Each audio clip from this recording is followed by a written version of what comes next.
देखिए बच्चों, आज हम फिर से एक नया टॉपिक लेकर आए। टॉपिक का नाम है क्या रखी।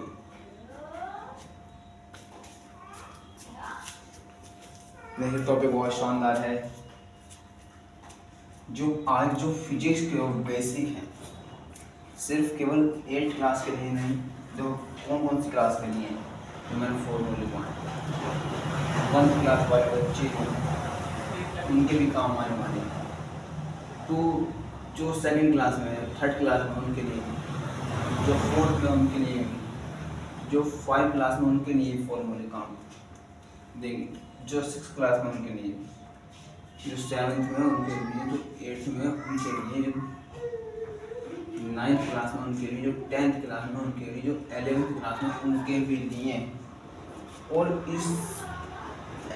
12 वाले बच्चे भी आप पढ़ना चाहें तो बहुत इम्पोर्टेंट फॉर्मूले हैं फिजिक्स के, सभी बच्चों के लिए। और इस तरह के फॉर्मूले कॉम्पिटिटिव एग्जाम में बहुत पूछे आते हैं। अब देखना, वीडियो बहुत ध्यान से देखना है ना, वीडियो को स्किप करना है, क्योंकि आपको वीडियो स्किप करके नहीं छोड़ना है, क्योंकि आपका जो बेस क्लियर होगा। अब शुरू करता हूँ सभी फॉर्मूले।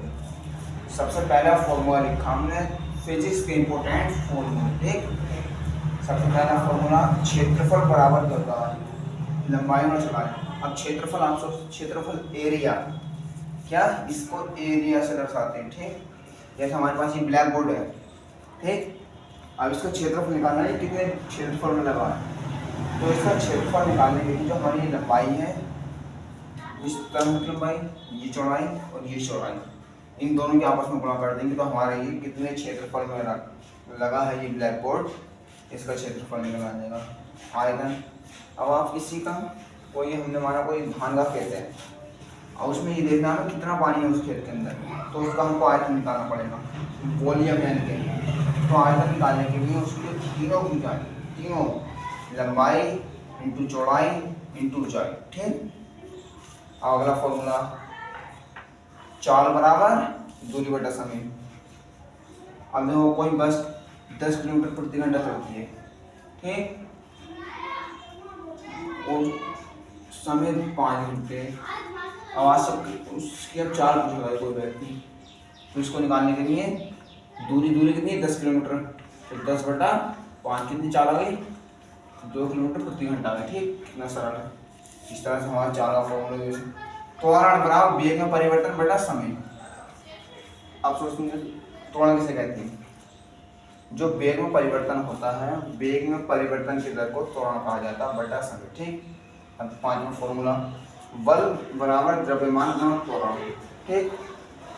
अगला 6वां फॉर्मूला, कार्य बराबर बल गुणा विस्थापन। 7वां फॉर्मूला, शक्ति बराबर कार्य बटा समय, ठीक। घनत्व बराबर द्रव्यमान बटा आयतन। ये सारे फॉर्मूलों को आपको अपनी नोटबुक पर नोट भी कर लेने हैं, बहुत इंपॉर्टेंट फॉर्मूले आपके बेसिक से भी। संवेग बराबर होता है द्रव्यमान गुणा वेग, ठीक। नंबर 10, गतिज ऊर्जा 1/2 बटा mv स्क्वायर, यानी कि द्रव्यमान बटा वेग का स्क्वायर। अब नंबर 11 फॉर्मूला क्या, दाब बराबर बल बटा क्षेत्रफल, ठीक।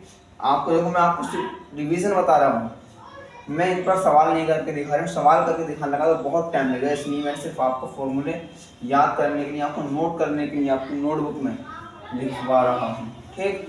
आवेग बराबर बल गुणा समय, आवेग बराबर बल गुणा समय।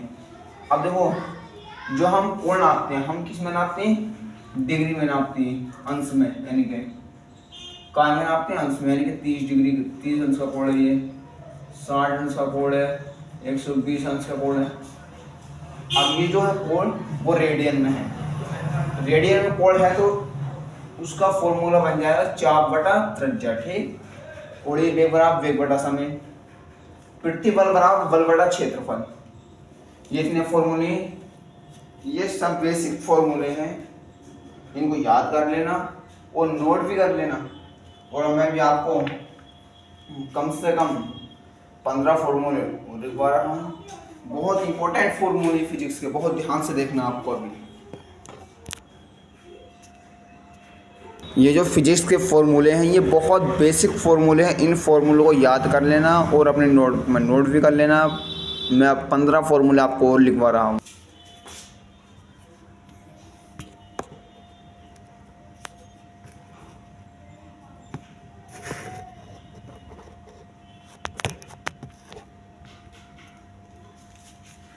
देखो मैं फिर से ले आया हूँ कुछ फॉर्मूले, लेकिन इनके फॉर्मूले कम हैं, इनके लिए मैंने कुछ न्यूमेरिकल कर रखे।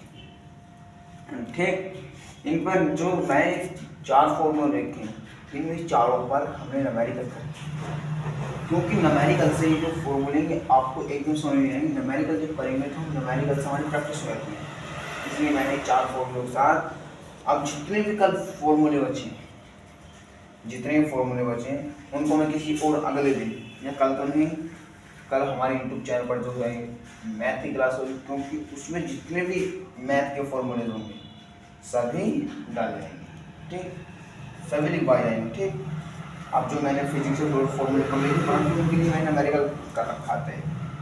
अब दर्पण के लिए सूत्र, दर्पण के उत्तर हो चाहे अवतल हो, उसके लिए एक ही फॉर्मूला काम आएगा। ठीक, 1/m बराबर 1/b प्लस 1/u। अब लेंस के लिए चाहे लेंस उत्तल हो चाहे अवतल हो, एक ही फॉर्मूला काम आएगा, 1/m बराबर 1/b माइनस 1/u। ठीक, अब लेंस की क्षमता, ये सबसे ज्यादा आता है क्वेश्चन हाई स्कूल के बोर्ड एग्जाम में, MCQs में 1 नंबर का क्वेश्चन इसमें से आना ही आना है नियत। अगर 1/f अगर मीटर में है तो 1/f होगी, अगर सेंटीमीटर में तो 100f सेंटीमीटर में। और मेरे पास आपको विद्युत धारा जो एक क्वेश्चन दिया, उसमें एक क्वेश्चन क्या है, ओम का नियम, R बराबर V/I। ठीक, जिसमें I क्या हमारी धारा है, V विभवांतर, R प्रतिरोध। अब देखिए न्यूमेरिकल पर ध्यान दीजिए, न्यूमेरिकल बहुत इंपॉर्टेंट है। इसका न्यूमेरिकल क्या है, f का मान निकालना है हमें, b का मान 10 सेंटीमीटर रखा, u का मान 5 सेंटीमीटर रखा, यानी कि दर्पण के लिए बताया मैंने। ठीक, अब 1/m बराबर हमने कोई पोजीशन करा, 1/m बराबर 1/b 1 प्लस 1/u। ठीक, 1/10 प्लस 1/5, एलसीएम ले ले 10, एलसीएम आ गया 1 प्लस 2 3/10, 1/f बराबर 3/10, 3f बराबर 10। ठीक, f का मान 3.2 सेंटीमीटर आ गया। कितना सरल क्वेश्चन है। अब पी क्षमता पूछ रहा है, पी बराबर क्या है, f का मान दे रखा 10 सेंटीमीटर, हमें सेंटीमीटर में रखा, पी बराबर 100/f सेंटीमीटर में, यानी काट के 10 पी बराबर 10 डायरेक्ट आ गया। ठीक, अब वीडियो को लाइक करना, कमेंट करना वीडियो कैसी लगी, और अब आप कल फिर हमारे इस चैनल पर PM दोपहर 2 बजे सभी बच्चों को लाइव आना। कल हम मैथ के सारे फॉर्मूले बताएंगे आपको। वीडियो को लाइक कर